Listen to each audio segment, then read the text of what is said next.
Creatine is one of the safest, most effective and cheapest supplements available. Creatine is a naturally occurring substance found in the meat and fish and produced by the human body in the liver and kidneys. I know we're long gone.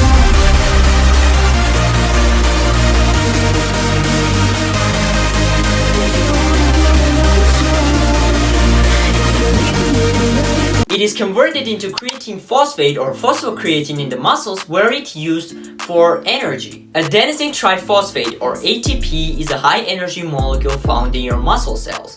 It is the main source of energy for your muscle cells, and not only. Creatine monohydrate supplementation can increase the phosphocreatine ratio in your muscle tissue, thereby increasing rapid ATP production for your high-intensity workouts, whether you are doing all-out sprint or doing a heavy set of bench press, resulting in improvements in performance. Simple creatine monohydrate is the most effective form. If you will take creatine every day for a year straight, you can expect to see 2 to 3 extra pounds or 1 to 1.5 kilos of lean mass gain. Although some of that would be of water weight, any water you hold from creatine will be inside the muscle where you want it. That's not a bad thing. And also research has shown that creatine supplementation may enhance post-exercise recovery, injury prevention, thermoregulation, rehabilitation, and spinal cord neuroprotection. So creatine has a lot of benefits, but how much you can take it and for how long? You can run a 1 week of loading phase where you take 20 grams of creatine per day, spread over 4 daily doses, followed by a maintenance phase where you take 35 grams of creatine per day forever.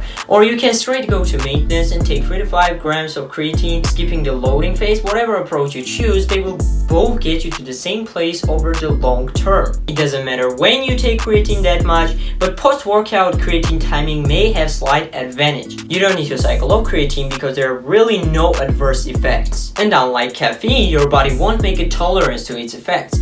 However, it is important to note that approximately 20 to 30% of individuals are non-responders to creatine, so you need to experiment for yourself and find out. Currently, research does not support the link between creatine supplementation and hair loss, but if you are experiencing hair loss, you should make an appointment with your doctor. So that's it. I hope that you found this video helpful. If so, please leave me a thumbs up, subscribe if you haven't already, and I will see you in the next video.